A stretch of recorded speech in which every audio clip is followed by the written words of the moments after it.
Olá, tudo bem? Neste vídeo eu pretendo falar sobre reforma tributária.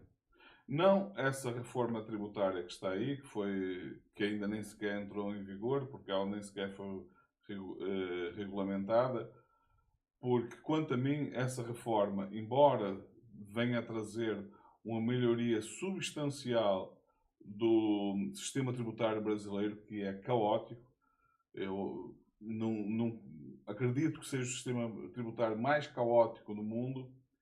Hum, Eu, quanto a mim, ele já nasce obsoleto. Não porque ele não vá de encontro àquilo que é prática no resto do mundo, mas porque eu acho que o mundo já começa a ter necessidade de avançar para um novo modelo tributário que eh, já contribua para aquilo que está por vir. Mas vocês vão entender melhor ao longo do vídeo. Este sistema tributário, da forma que eu vejo, é algo que não existe no mundo. Nunca, provavelmente nunca ninguém sequer pensou em pô-lo em prática.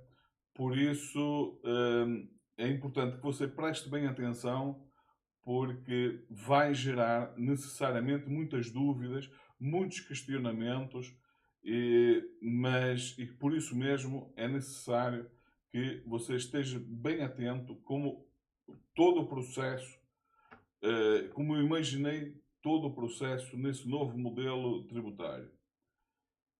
Esse novo modelo tributário, contra mim, vem desde logo resolver um problema que já se começa a sentir, mas que futuramente se tornará cada vez maior, que tem a ver com a questão da automação.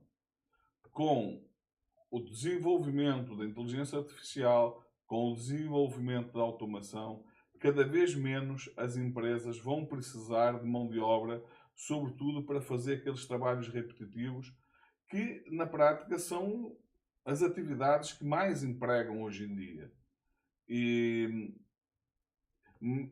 portanto, da forma que eu idealizei este modelo, eu acredito que ela vem resolver esse problema de uma forma que, eh, perdoe-me a imodéstia, eu considero bastante inteligente.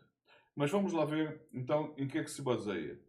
Primeiro, nesse sistema tributário, eu desde logo vou dizer uma coisa que o vai chocar, e que é o seguinte: no modelo que eu imaginei, eu defendo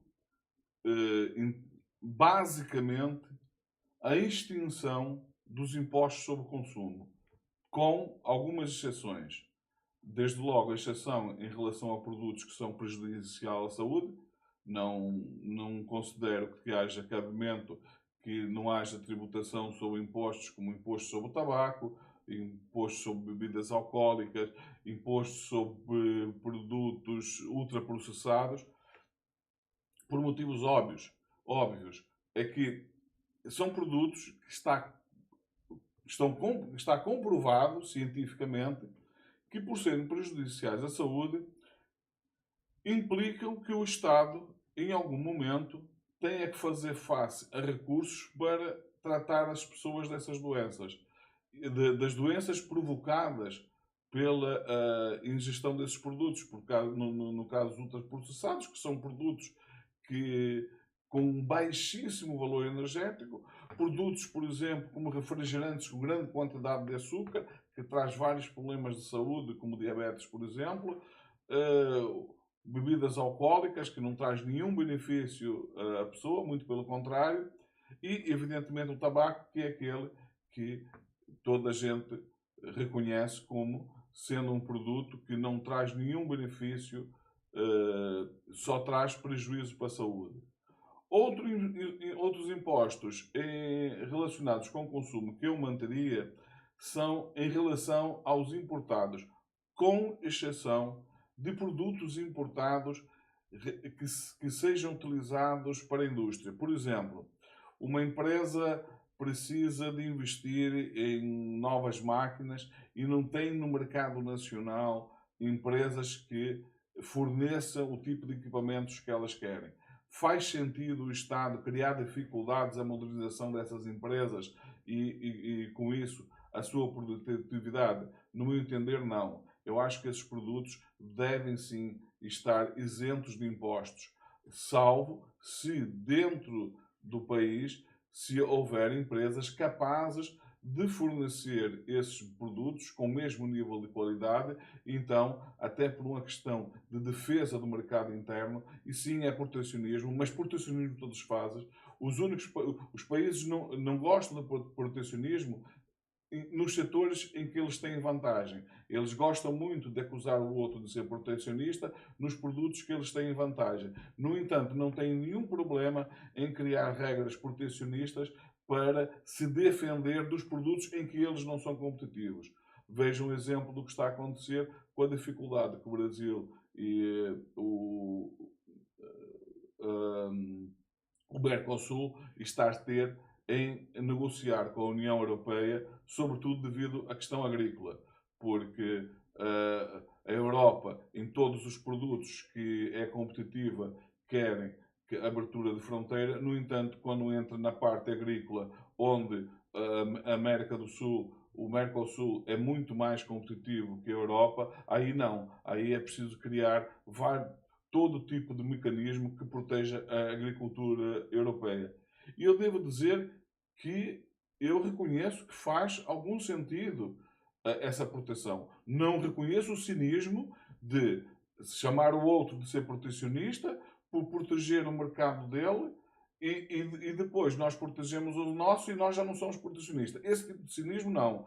Mas o facto da Europa se proteger contra a importação de produtos agrícolas, eu até tenho uma certa simpatia por isso. Porquê? Porque como nós, por exemplo, vimos em relação à Covid, quando um país, pelo facto de não ser competitivo em áreas, em setores estratégicos, corre o risco de ficar tão dependente do mercado externo que pode, numa situação como foi, por exemplo, essa da Covid, vir a descobrir tarde demais que abdicou da produção de certos produtos que lhes dariam uma certa independência. No caso de produtos agrícolas, desde logo, como se trata de produtos para a alimentação das pessoas, eu sim entendo que a União Europeia tem toda a razão em tentar proteger o seu mercado e garantir que o setor agrícola na Europa se mantenha com a força suficiente para, pelo menos, garantir que, em caso de crise, a Europa não estará totalmente dependente das importações de outros países. Agora, quando se diz abolir os impostos sobre os consumos, estamos a falar do Estado abdicar de um valor extraordinário, sobretudo no caso do Brasil, em que os impostos incidem sobretudo sobre o consumo. Estamos a falar do país ter que abdicar de muitos bilhões de reais de impostos todos os anos. É preciso haver forma de recuperar esse dinheiro. É preciso haver forma de garantir que abdicar de todo esse dinheiro não vai levar à estagnação do Estado, não vai levar a que o Estado, pura e simplesmente, não consiga funcionar. Porque o Estado, para funcionar, ele precisa de dinheiro. E o dinheiro vem dos impostos. Se eu abdico do imposto, eu tenho que arranjar forma de compensar esse imposto que eu abdico do outro lado qualquer, de forma a garantir que o Estado possa continuar a funcionar com a maior eficiência possível. E como é que isso seria feito? Seria feito da seguinte maneira: dividir os impostos de renda em dois grupos. Aliás, como já acontece. O imposto de renda sobre pessoas físicas, imposto de renda sobre pessoas coletivas ou pessoa jurídica, como se diz no Brasil. No caso do imposto sobre pessoa jurídica, eu entendo que nós devemos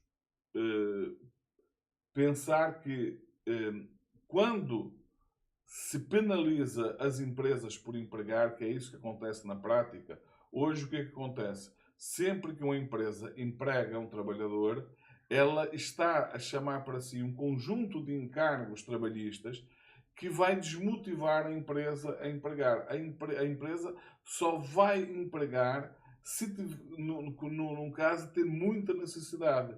Então aí também é preciso criar um mecanismo que leve as empresas a sentir maior segurança ao empregar o trabalhador.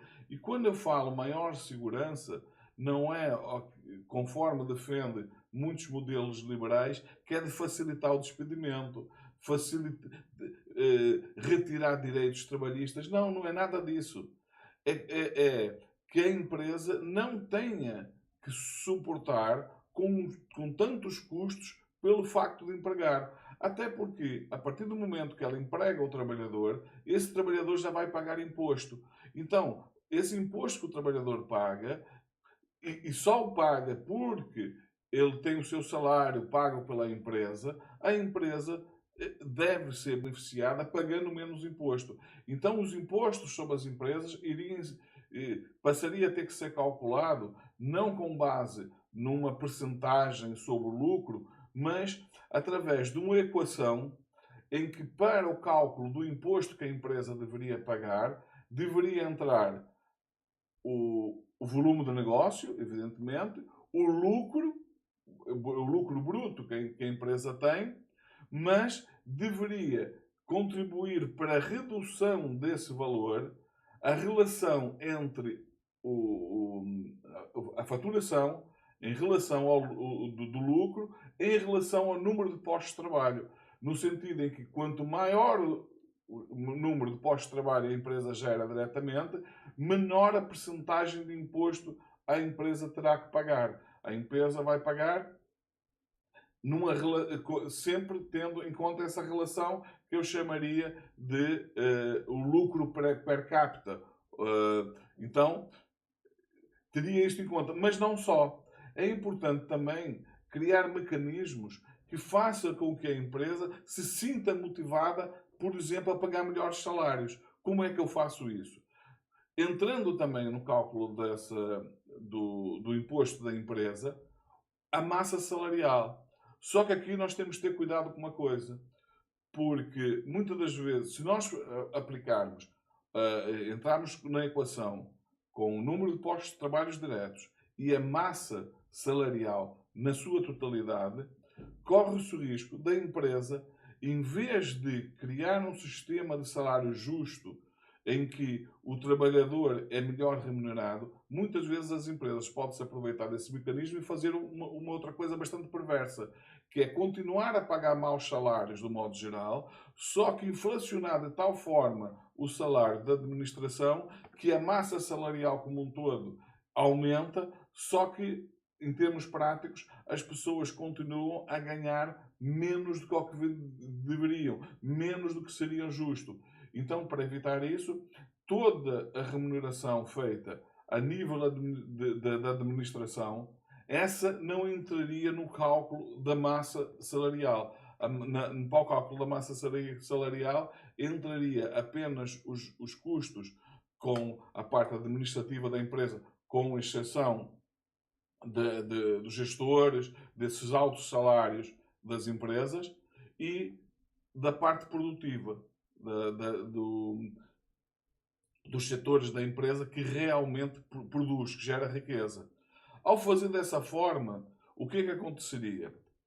Quanto maior o lucro que as empresas têm e mais empregam, pagam menos. Em contrapartida, aquelas empresas, por exemplo, que optem por um maior nível de automação e ao optar por um maior nível de automação, elas têm duas vantagens imediatas, que é aumento da produtividade, não só porque o robô normalmente consegue produzir mais do que o trabalhador, como o robô pode trabalhar 24 horas por dia. E muitas vezes, com essa automação, a qualidade, inclusivamente, acaba por vir melhor. Então ela tem um aumento da produtividade. Só que esse aumento da produtividade vem por empregar máquinas e não pessoas. Então, ao usar essa equação, o que é que vai acontecer? Imaginemos duas empresas. Uma que tem um lucro X e outra que tem um lucro semelhante. Sendo que uma emprega, vamos supor, 1000 trabalhadores e a outra emprega 100. Sendo que uma tem uma massa salarial, vamos supor, de 1 milhão de reais por mês e a outra, a massa salarial, é, por exemplo, de 100 mil, 200 mil reais por mês.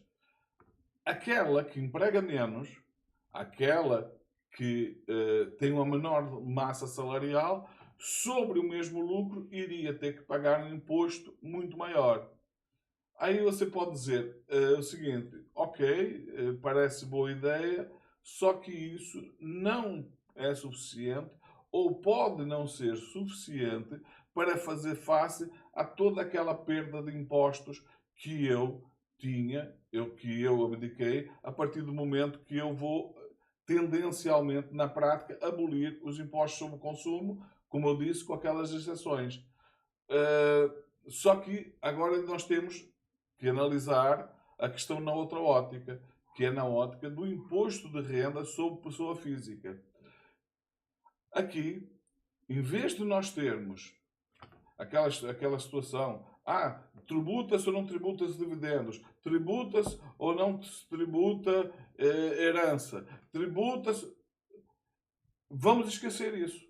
Pura e simplesmente nós vamos tributar, em termos de pessoa física, terá basicamente 2 tributos.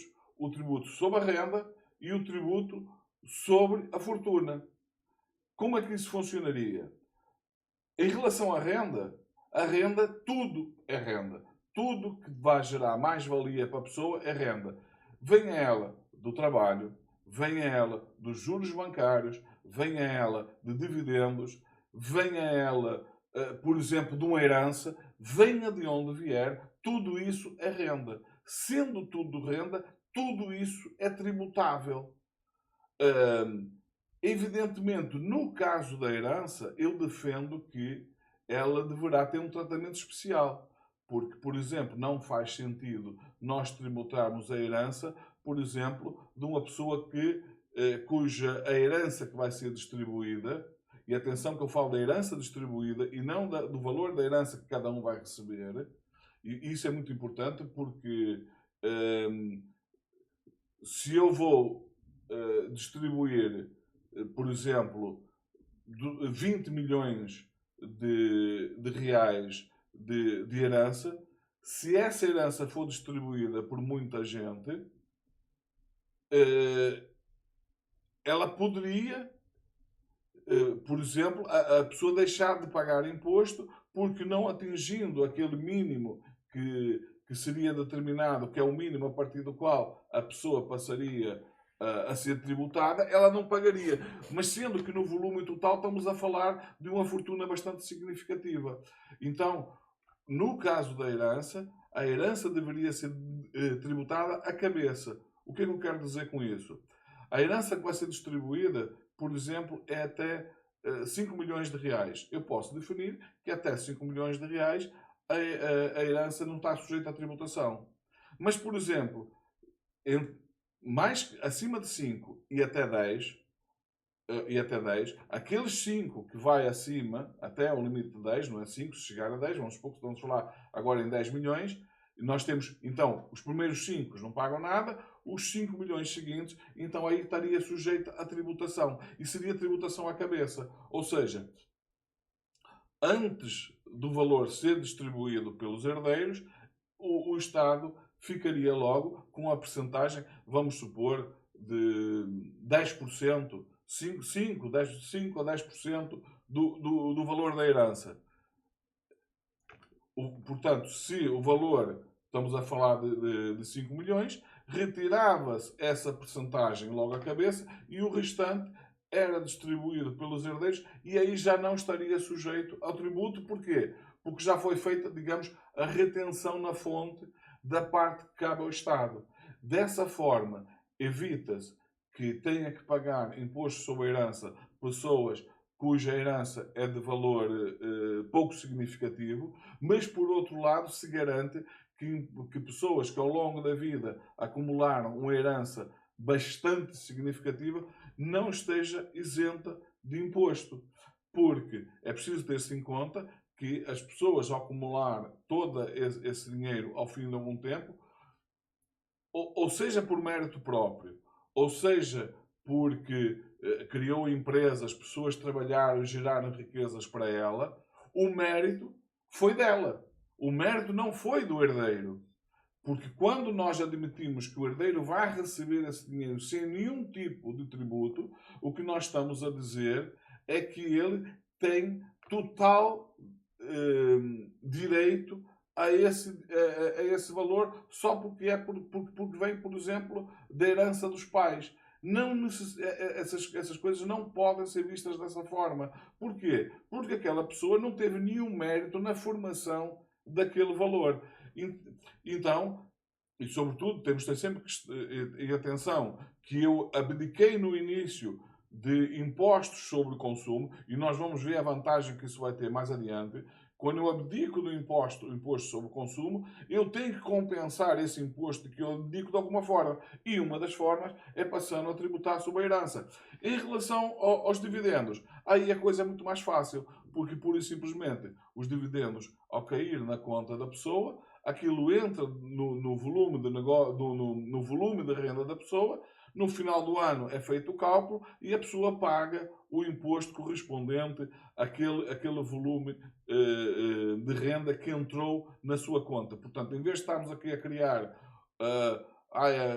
o imposto sobre dividendos será de X. Não, o imposto sobre dividendos é pura e simplesmente o imposto que cabe pagar aquela família, aquela pessoa, em função da renda que ela obteve naquele período. E aí eu chamo a atenção para outra coisa. É que essa renda, o imposto de renda, deve ter em atenção a renda do agregado familiar.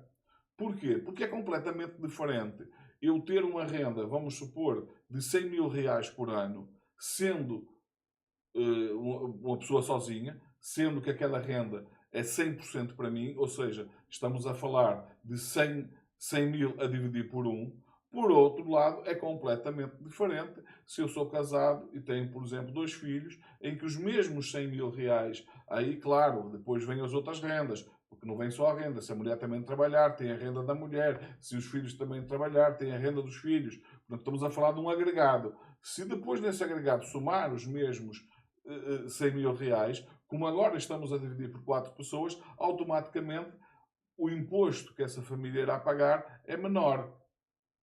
Portanto, aqui cria-se um mecanismo de justiça social, em que, ou melhor, justiça fiscal, em que cada família vai pagar de forma proporcional à sua renda. E claro que nesse caso do imposto de renda sobre pessoa física, ele não pode ter um único escalão, não pode ter 2, 3, 4, 5 escalões. Eu entendo que ele deve ter pelo menos 20 a 30 escalões diferentes. Porquê? Porque a partir de determinado montante, de determinada renda, o valor que a pessoa passa a receber, a renda que a pessoa passa a ter, aquilo já não vai fazer face a nenhum tipo de necessidade. Imaginemos uma pessoa que tem uma renda anual, como eu disse no início, de 100 mil reais. Uma renda de 100 mil reais para uma família, mesmo para uma pessoa, é bastante dinheiro, mas não é nada de extraordinário. Agora, se estivermos a falar numa família que tem uma renda, vamos supor, de 100 milhões de reais por ano, será justo que essa renda vá ser tributada, vai estar sujeita ao imposto semelhante àquela pessoa que só ganhou 100 mil? É evidente que não. Até porque, a partir de determinados valores, quando chegamos a valores dessa ordem de 100 milhões, 200 milhões, 1 bilhão de reais, já estamos a falar de pessoas cuja renda já não satisfaz nenhum tipo de necessidade.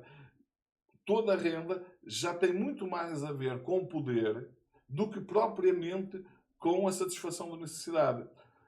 E depois, quando falamos da questão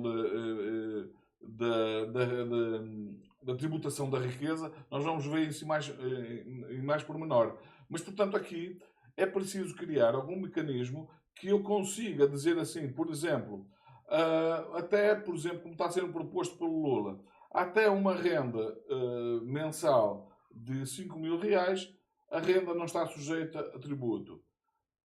De 5 a 10, ela está sujeita a uma tributação, vamos supor, de 10%.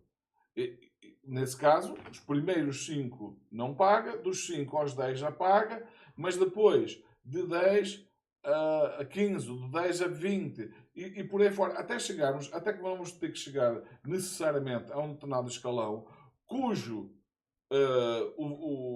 tributação tem que ser eventualmente, temos que estar a falar eventualmente de 50% ou até mais. Não há nada de errado nisso. Isso vai fazer das pessoas mais pobres? Não. Estamos a falar de pessoas cuja renda é uma renda absurda, uma renda altíssima. E reparem, nós não estamos a falar sobre tributar, vamos supor, 50% pelo total da renda. Não. Porque como é escalonada, a cada escalão, ela vai estar a ser tributada por uma percentagem, como eu disse, até os primeiros 5, ninguém paga, inclusivamente o bilionário não paga. De 5 a 10, ele vai pagar, daqueles 5 a 10, ele vai pagar a percentagem definida para aí. De 5 a 20, de 10 a 20, por exemplo, já vai pagar aquela taxa, e por aí fora. De forma que quando chega ao escalão, por exemplo, de 50% da renda, já estamos a falar num escalão, por exemplo, em que a renda é acima de 100 milhões de reais, por exemplo. E isto apenas a título de exemplo. Poderá eventualmente o valor ser superior ou até inferior. Mas não sei se vocês estão a perceber a lógica. Portanto, quando se diz que uma pessoa vai ser tributada no limite a 50%, não quer dizer que toda a renda vai estar a ser tributada a 50%. Não. Os 50% só vai incidir a partir daquele montante que se considera que já estamos a falar de, entre aspas, renda excessiva. Depois, é preciso também garantir a renda em relação à riqueza. A riqueza o que é?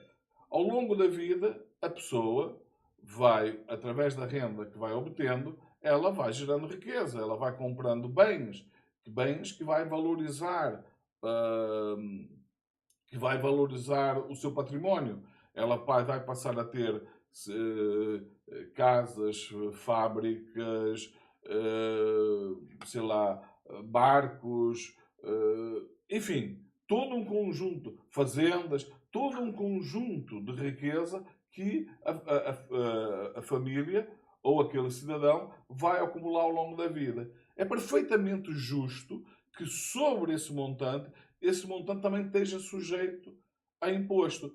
Nesse caso, necessariamente, esse imposto terá que ter uma taxa bem mais baixa do que a taxa sobre a renda. Porquê? Porque ele já pagou inicialmente, ao longo da vida dele, ele foi pagando o imposto sobre a renda. Portanto, em relação a esse montante, o imposto que deverá incidir terá que ser um imposto, sei lá, e sempre, atenção, sempre tendo em conta que estamos a falar de um limite mínimo de isenção. E nesse caso da fortuna, estamos a falar de imposto, nesse caso, especificamente imposto sobre fortuna, estamos a falar efetivamente sobre fortuna. Não pense uma pessoa de classe média que vai estar sujeita a esse tipo de renda.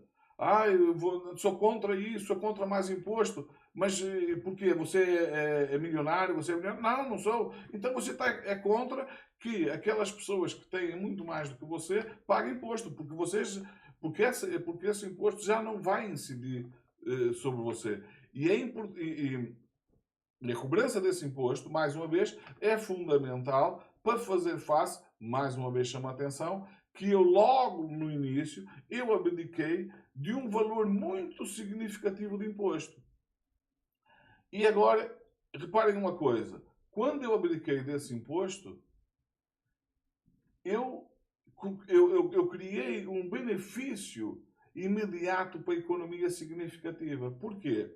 Porque ao abdicar de imposto, automaticamente nós temos uma redução da inflação naquilo que incide ao imposto em causa. Portanto, se a partir do momento que um determinado produto que tinha um imposto, vamos supor, de 25%, deixou de ter esse imposto a incidir sobre ele, ele deveria ter uma redução de preço de 25%. Nós sabemos que na prática não é bem assim. Na prática, o que acontece é que as pessoas acabam por, ok, corto o imposto, mas vou aproveitar para ter aqui um pequeno ganho acima neste produto e em vez, por exemplo, da redução ser de 25%, ela na prática pode vir a ser apenas de 20%. Mas isso não é mal de todo. Porquê? Porque eu continuo a ter uma redução da inflação, sendo que a pessoa ir buscar um ganho maior, isso vai fazer com que a empresa tenha um ganho maior. Ao ter um ganho maior, o que é que vai acontecer? No final das contas, a empresa vai ter que pagar um imposto superior no final do ano, porque lucrou mais do que estava a lucrar com os preços antigos. Vocês estão a entender? Ou seja, nós criamos aqui um mecanismo que vai potencializar de forma significativa o crescimento da economia. As pessoas passam a ganhar mais por todo o incentivo que eu falei no início. Com esse, e tendo mais disponibilidade de dinheiro, depois, quando elas vão às compras, o que é que acontece?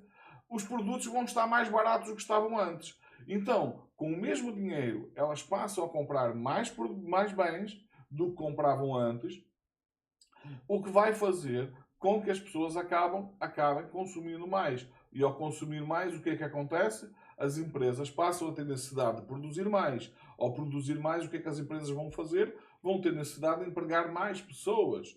Ao empregar mais pessoas, vai aumentar a renda dessas pessoas e que vão trazer mais pessoas para o mercado de consumo. E, portanto, nós acabamos por potencializar aqui todo um sistema de crescimento da renda, todo de crescimento da economia. A economia, só com essa medida, que é uma medida meramente tributária, vai gerar um crescimento da economia sem que o Estado tenha que fazer muito mais do que isso. Só com essa medida já garante ao Estado não só compensar toda a perda de tributação que teve lá no início, como eventualmente passar a ter uma renda maior, não porque em termos percentuais a taxa tributária aumentou, mas porque o PIB cresceu, a renda cresceu. Com a economia mais alta, é a tal história. 10% sobre 100 é 10, sobre 1000 é 100. Então, se eu mantiver, se a economia como um todo tiver uma carga tributária de 10%, é claro que 10% é um valor irrisório em termos de tributação, mas é só para compreender. Se a economia como um todo tiver uma tributação média de 10%, se a economia cresce, a arrecadação do Estado também aumenta. Ao aumentar, o Estado vai passar a ter recursos para fazer face e para poder ser cobrado em relação à melhoria das qualidades de serviços. Que serviços são esses? Bom, ter o sistema de educação pública de muito mais alta qualidade, mais acessível a todos, um sistema de saúde de muito melhor qualidade e acessível a todos, um sistema de transporte, um sistema de comunicação e por aí fora. Todos aqueles tipos de serviços que dependem do Estado ou que sendo também feito pela iniciativa privada, tem áreas em que a iniciativa privada não tem interesse. Eu vou dar um exemplo muito simples.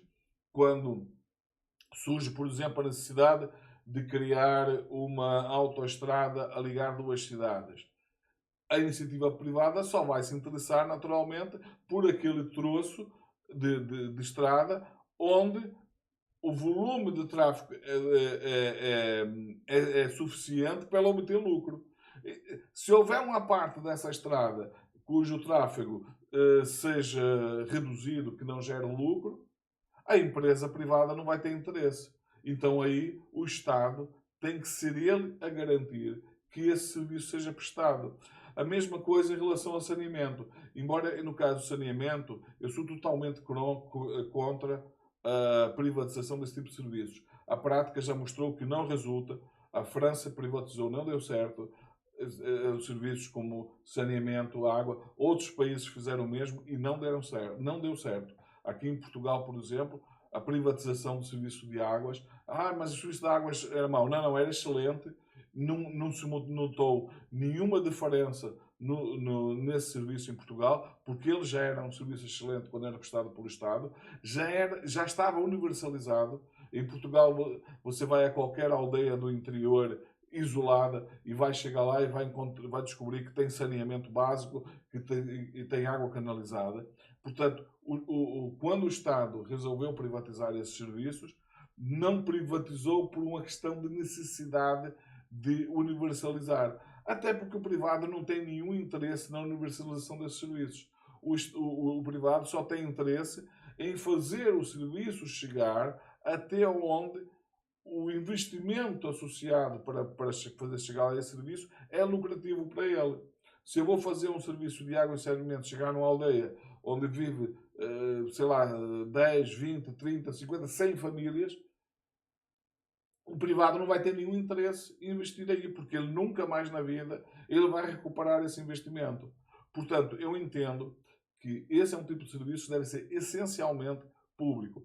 Mas, admitindo que haja uma parte que seja privado, é preciso que em toda essa parte que o sistema privado não tenha interesse, porque o objetivo do privado é a obtenção do lucro, que o Estado tenha condições dele próprio ir investir e garantir a essas pessoas que também se beneficiem desse tipo de serviço. Desde logo porque essas pessoas também pagam impostos. E como elas também pagam impostos, não é justo que o Estado esteja presente em algumas regiões, abdicando da sua presença em regiões de pessoas que pagam tanto imposto como aquelas que estão a ser servidas pelo sistema público. Portanto, em relação a esse modelo tributário, provavelmente ao longo desses vídeos que eu vou gravar, eu vou ter que voltar aqui algumas vezes, até porque esse sistema tem implicações com uma outra questão, que é o vídeo que eu vou gravar a seguir, que tem a ver mais com o sistema financeiro e não tanto com a questão tributária. Mas em relação a este vídeo, por enquanto, ficam por aqui. Com certeza, como disse antes, terei que voltar a este tema em algum momento. Espero que você partilhe esses vídeos nas suas redes sociais, dê o seu like se gostou, o seu dislike se não gostou, coloque os seus comentários, as suas dúvidas, que eu terei muito gosto em responder, seja através de mensagem direta à sua postagem, seja através de vídeos em que eu, no caso de várias pessoas começarem a surgir com o mesmo tipo de dúvidas e que sinta a necessidade de gravar um vídeo, irei optar então por gravar vídeos adicionais com o objetivo de esclarecer essas dúvidas. Mas por enquanto ficam por aqui. Fiquem bem, vemos no próximo vídeo.